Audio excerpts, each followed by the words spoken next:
warahmatullahi wabarakatuh.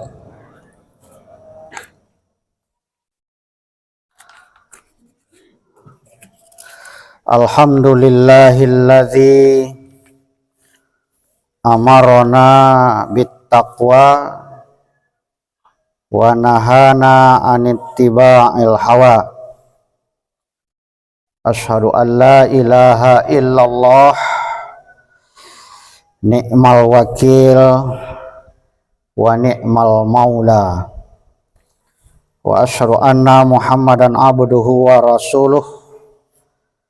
Wa sallallahu ala Muhammadin nabiyil huda wa ala alihi wa ashabihi ahli sidqi wal wafa. Amma ba'du, faya ayyuhal ikhwan, usikum wa nafsi bitaqwallah wa ta'atihi la'allakum tuflihun. Faqala Allah Ta'ala fil Qur'anil Karim, a'udzu billahi minasy syaithanir rajim.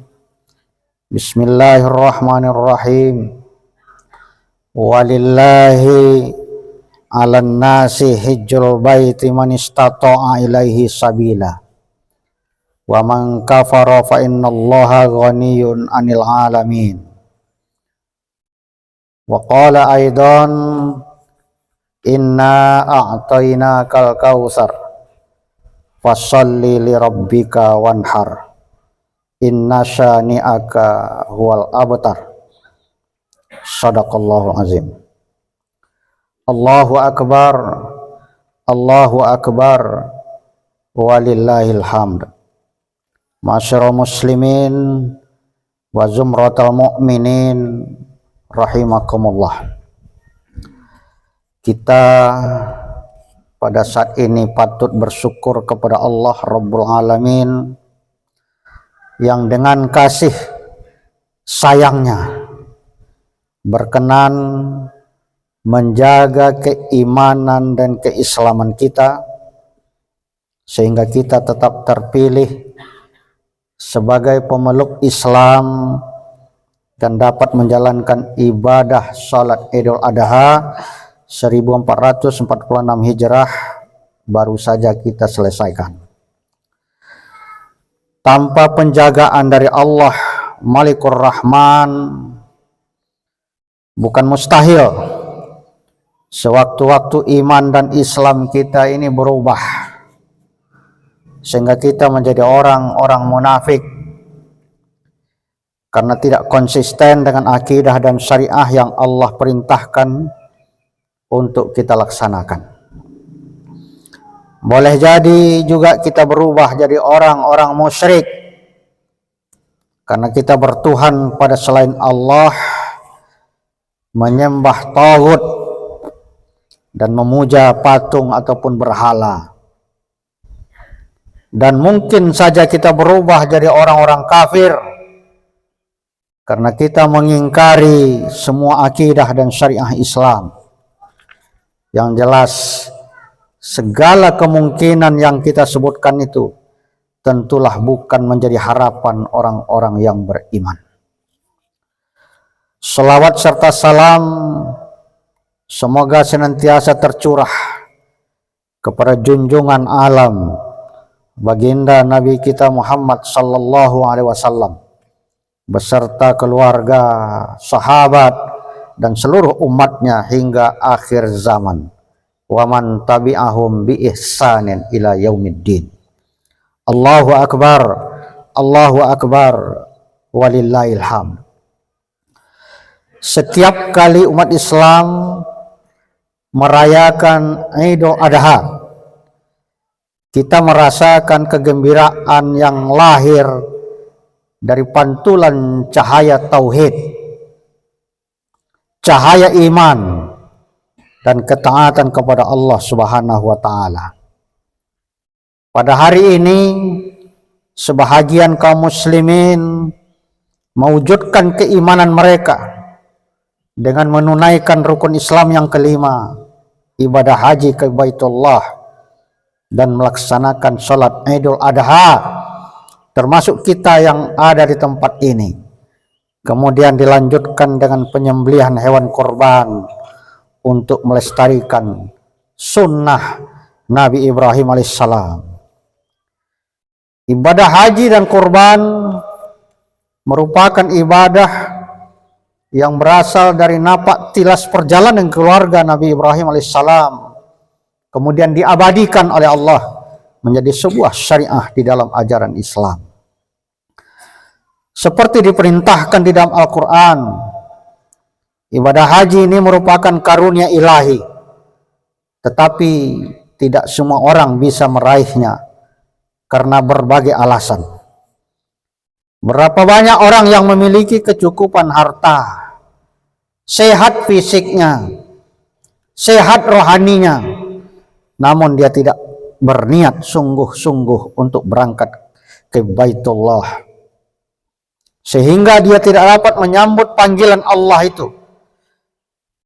Tetapi sebaliknya, berapa banyak juga orang yang berniat haji, ingin berangkat ke tanah suci, namun tidak memiliki kemampuan harta atau sedang mengalami sakit yang menghalangi mereka untuk menunaikan rukun Islam yang kelima ini. Namun bagi orang-orang beriman, ibadah haji ini memiliki pesona dan daya tarik luar biasa, sehingga banyak orang yang sudah berhaji berkali-kali tapi tetap ingin mengulanginya lagi dan lagi. Subhanallah. Allahu Akbar, Allahu Akbar, walillahil hamd.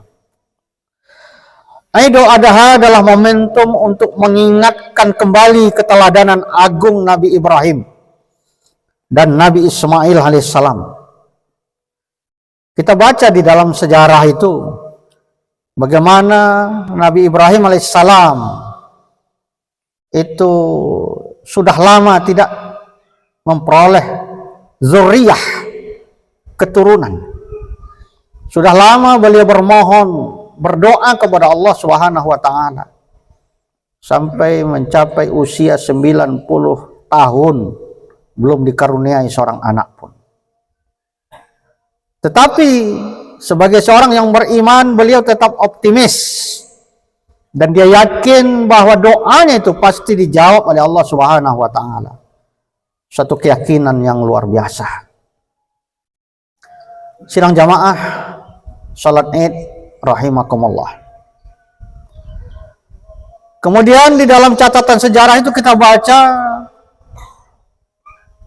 beliau memperoleh keturunan yang pertama sekali dari Siti Hajar,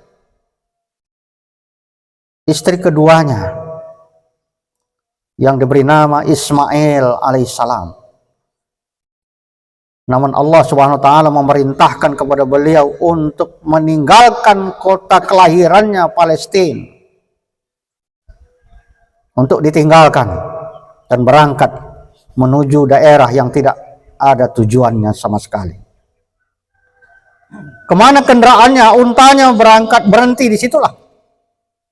Dan ternyata untanya ini berhenti di lembah Bakkah setelah menempuh perjalanan lebih dari 3.000 km. Di lembah Bakkah yang akhirnya lembah itu menjadi Makkah, Makkatul Mukarramah. Sebuah lembah yang tidak ada penghuninya sama sekali. Sebuah lembah yang gersang, tidak ada tumbuh-tumbuhannya di situ, apalagi air. Tapi disitulah ditinggalkan keluarganya, istrinya Siti Hajar dan anaknya Ismail alaihissalam. Allahu Akbar, Allahu Akbar, walillahil hamd. Sebagai seorang istri, Siti Hajar bertanya kepada suaminya Ibrahim alaihissalam, kenapa engkau tinggalkan kami di lembah yang tidak ada kehidupan di sini? Tidak ada jawaban. Apakah ini karena perintah Allah? Dalam riwayat itu disebutkan Nabi Ibrahim hanya memberikan isyarat mengangguk. Ya, perintah Allah. Kalau memang ini adalah perintah Allah, berangkatlah. Insya Allah kami akan selamat di lembah ini. Allahu Akbar, Allahu Akbar, walillahil hamd. Seorang ibu yang baru saja melahirkan dengan seorang bayinya ditinggalkan di lembah Bakkah yang tidak ada kehidupan sama sekali. Perbekalan yang sudah dibawa dalam perjalanan yang begitu panjang itu habis. Hanya dalam beberapa hari habis. Persediaan minuman habis.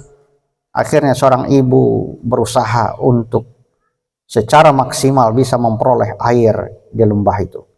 Itulah napak tilasnya kita baca Siti Hajar itu berlari dari Bukit Safa ke Marwah, yang akhirnya menjadi syariah di dalam ibadah haji. Itulah dia sa'i. Allahu Akbar, walillahil hamd. Singkat cerita, Nabi Ibrahim alaihissalam kembali ke Palestina untuk melanjutkan dakwahnya, dan akhirnya Allah juga anugerahkan seorang putra dari istri yang pertama, Siti Sarah. Itulah yang akhirnya menjadi Nabi Ishak alaihissalam. Setelah beberapa tahun tidak pernah dilihat keluarga yang ditinggalkan di lembah Bakkah itu, akhirnya Nabi Ibrahim berangkat ke sana untuk melihat kira-kira bagaimana kondisi dan keadaan keluarga yang ada di situ. Seorang putra yang dulu ditinggalkan dalam kondisi bayi, dan ternyata pada saat ini sudah menginjak usia remaja yang sudah mampu untuk berusaha. Allah uji Ibrahim ini dengan melalui wahyunya yang diperoleh melalui mimpi. Mimpi yang pertama sekali pada malam 8 Zulhijjah. Nabi Ibrahim ini merasa ragu, apakah benar ini wahyu dari Allah atau tidak? Apakah benar ini mimpi ini adalah perintah Allah atau tidak? Maka dia merenung. Karena dia merenung inilah maka disebutlah dia hari itulah hari merenung, yang kita sering sebut adalah hari Tarwiyah. Merenung tanggal 8. Pada malamnya beliau juga bermimpi yang sama, perintah untuk menyembelih putranya Ismail alaihissalam yang baru saja dia jumpai setelah sekian lama tidak bertemu. Pada hari yang kedua, pada tanggal 9 itu, Nabi Ibrahim meyakini, karena mimpinya itu berulang sama persis. Malam kemarin, malam ini, sama mimpinya itu. Maka dia yakin, ini adalah perintah Allah Subhanahu Wa Taala. Maka disebutlah dia Arafah. Keyakinan, pengetahuan. Dia yakin dan dia mengetahui bahwa ini adalah perintah Allah. Maka pada tanggal 10 itu beliau berangkat bersama putranya Ismail alaihissalam untuk menunaikan perintah itu. Dan itu diabadikan oleh Allah di dalam Al-Quran. A'udzubillahi minasyaitonir rajim. Falamma balagha ma'ahu sa'ya qala ya bunayya inni ara fil manam anni azbahuka fanzur madza tara. Ketika Ismail ini sampai pada umur sanggup berusaha bersamanya, Ibrahim berkata, wahai anakku, sesungguhnya aku bermimpi bahwa aku menyembelihmu. Bagaimana pandanganmu? Bagaimana pendapat? Fanzur madza tara. Qala ya abati fa'al ma tu'maru satajiduni insyaallah minas sabirin. Wahai ayahanda, kalau memang itu adalah perintah Allah, laksanakan.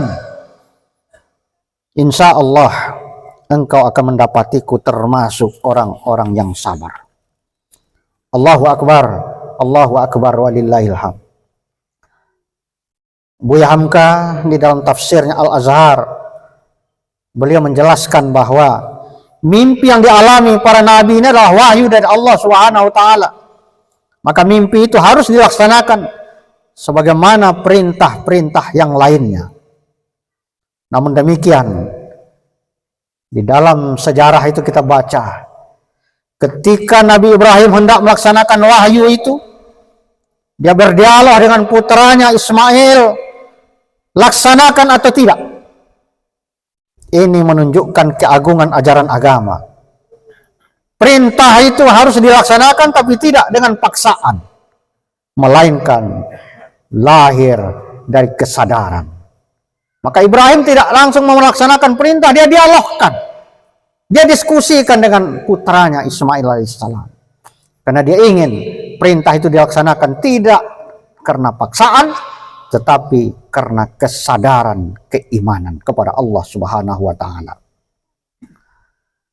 Mendapat tawaran itu, Nabi Ismail dengan tegas menjawab, kalau perintah itu dari Allah, wahai ayahanda, laksanakan.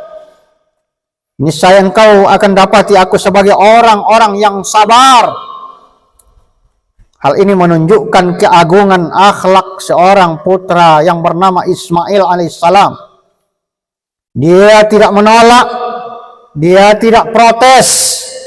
Inilah buah daripada iman, hasil pendidikan luar biasa dari ibundanya Siti Hajar dan Nabi Ibrahim alaihissalam. Hal ini menjadi pelajaran penting bagi kita semua tentang ketaatan dan keikhlasan ini. Keikhlasan dan ketaatan Nabi Ibrahim alaihissalam mengajarkan kita arti ketaatan total kepada Allah Subhanahu wa taala.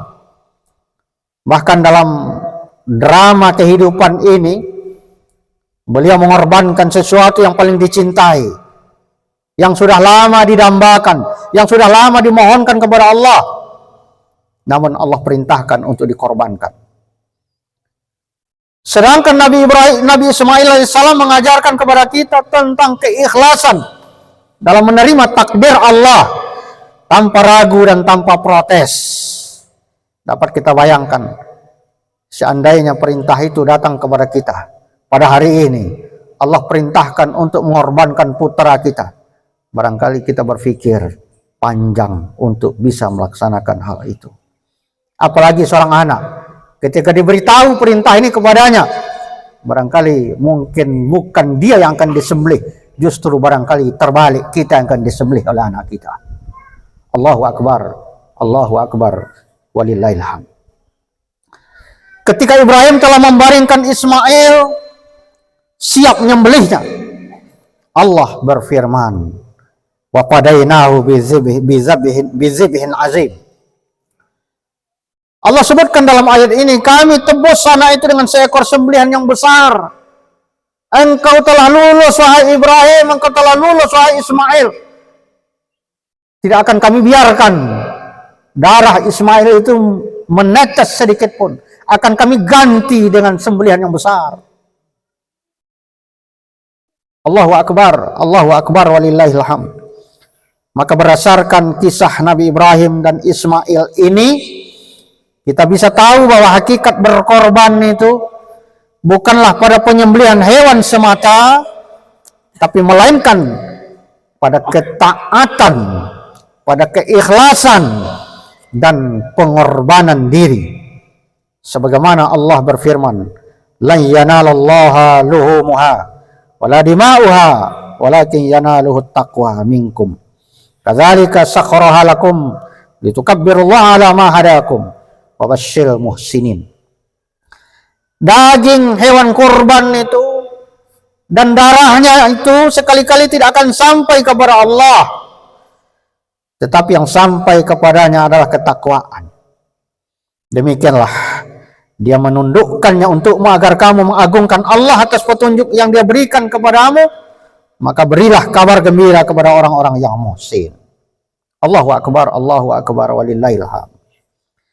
Dunia kita hari ini, kalau kita melihat perkembangan terakhir, diliputi penderitaan. Di mana-mana kita saksikan banyak sekali penderitaan. Menurut laporan Bank Dunia tahun 2024, akhir. Lebih dari 700 juta orang di dunia ini masih hidup dalam kemiskinan yang ekstrim. Dengan pendapatan kurang dari 2,15 dolar US per hari. 2,15 US per hari ini setara dengan 35.042 rupiah. Sedangkan kalau kita lihat di Indonesia, data terbaru dari Badan Pusat Statistik tahun 2025 mencatat masih ada sekitar 25,8 juta jiwa atau sekitar 9,3% penduduk Indonesia yang hidup di bawah garis kemiskinan. Sesuai kriteria kemiskinan menurut BPS, seseorang dikatakan miskin apabila pengeluarannya di bawah garis kemiskinan. Garis kemiskinan ini dihitung berdasarkan pendekatan kebutuhan dasar atau cost of basic needs yang mencakup kebutuhan makanan dan yang bukan makanan. Maka garis kemiskinan yang ditetapkan oleh BPS itu kalau di perkotaan standarnya adalah 601.870 rupiah. Sedangkan di pedesaan itu hanya mencapai 556.870 rupiah pada bulan Maret 2025. Maka mari kita pakai yang standar kota saja. 601.870. Kalau dibagi 30 hari berarti satu hari hanya 20.062 rupiah atau setara dengan 1,23 dolar US. Berarti kalau demikian kemiskinan di negara kita ini jauh lebih parah dibandingkan dengan standar kemiskinan yang ada di dunia ini. Allahu Akbar walillahil hamd. Ini bukan sekedar angka. Ini adalah tangisan yang tersembunyi di balik data. Ini adalah wajah-wajah saudara kita yang kelaparan, yang hidup di lorong-lorong kumuh, yang berjuang untuk sesuap nasi setiap hari. Sehari-hari mereka hidup berpindah-pindah dari emper toko yang satu ke emper toko yang lain, dari kolong jembatan yang satu ke kolong jembatan yang lain. Itu yang terjadi pada hari ini. Masyaallah muslimin rahimakumullah.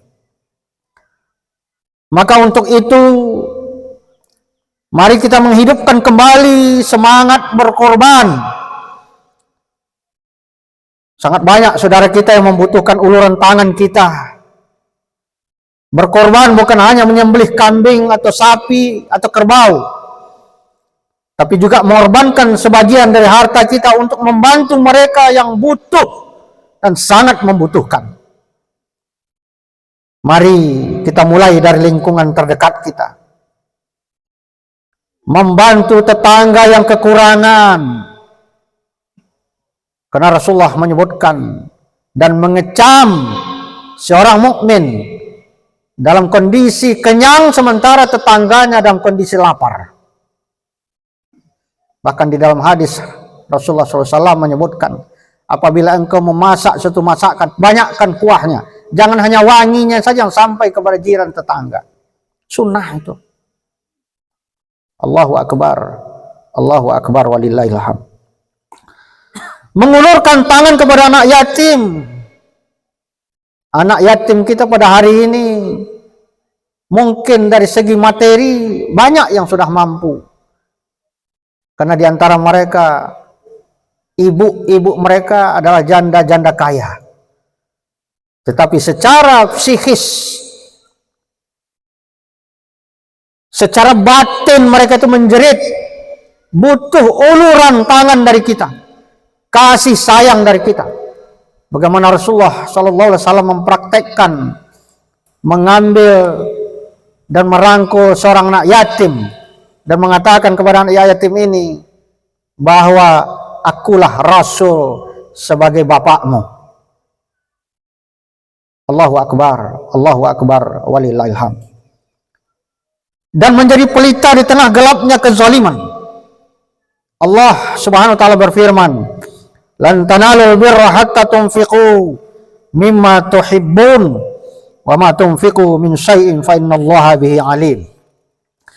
Kamu sekali-kali tidak sampai kepada kebajikan yang sempurna sebelum kamu menafkahkan sebagian harta yang kamu cintai. Dan apa saja yang kamu nafkahkan itu sesungguhnya Allah mengetahuinya. Allahu Akbar, walillahil hamd. Semoga kurban kita hari ini menjadi titik tolak perubahan diri dan masyarakat. Semoga Allah SWT menerima korban kita, amal kita, dan menjadikan kita bagian dari hamba-hambanya yang bertakwa. Kalau hari ini masih banyak di antara kita yang belum mampu untuk berkorban hewan korban, tapi mari kita ulurkan tangan kita untuk membantu jiran tetangga kita, membantu saudara-saudara kita yang butuh dan sangat membutuhkan.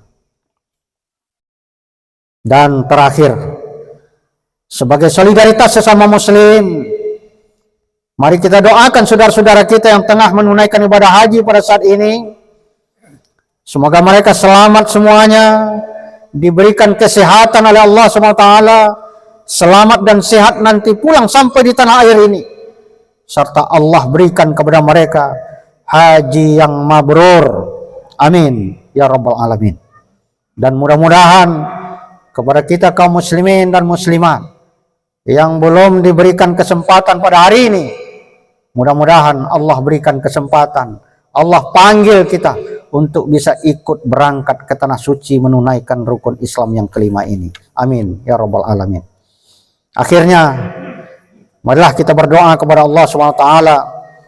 Semoga Allah senantiasa menjaga, membimbing, dan meridai hidup kita ini. Alhamdulillahi ala ihsanih wa syukru lahu ala taufiqih wa imtinanih. Wa asyhadu an la ilaha illallah wahdahu la syarikalah. Wa asyhadu anna Muhammadan abduhu wa rasuluhu da'i ila ridwanih. Allahumma salli wa sallim ala Muhammad wa ala alihi wa ashabihi. Amma ba'du, wa ya ibadallah, ittaqullaha haqqa tuqatih wa ta'atihi la'allakum tuflihun. Wa qala Allah ta'ala fi kitabil karim, innallaha wa malaikatahu yusholluna 'alan nabi ya ayyuhalladzina amanu shallu 'alaihi wa sallimu taslima. Allahumma shalli 'ala Muhammad wa 'ala ali Muhammad kama shallaita 'ala Ibrahim wa ali Ibrahim, wa barik 'ala Muhammad wa ali Muhammad kama barakta 'ala Ibrahim wa ali Ibrahim innaka Hamidum Majid. Allahumma ighfir lil mu'minina wal mu'minat wal muslimina wal muslimat al ahya'i minhum wal amwat innaka sami'un qaribun mujibud da'wat wa ya qadiyal hajat birahmatika ya arhamar rahimin. Allahumma inna nas'aluka imanan kamilan wa yaqinan sadiqan wa rizqan wasi'an wa qalban khashi'an wa lisanan zakiran wa halalan tayyiban wa taubatan nasuha. Allahumma ja'al hajjana hajjan mabrura wa sa'yan mashkura wa dhanban maghfura wa amalan salihan maqbula wa tijaratan lan tabura. Rabbi ja'al hadza baladan aminan warzuq ahlahu minas samarati min amana minhum billah wal yaumil akhir. Rabbana hab lana min azwajina wa dzurriyyatina qurrata a'yun waj'alna lil muttaqina imama.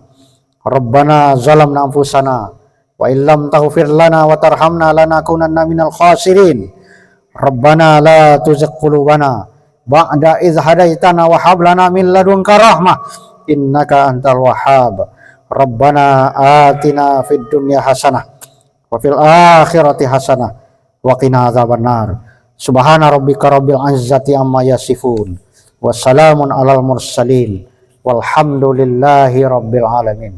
Assalamualaikum warahmatullahi wabarakatuh.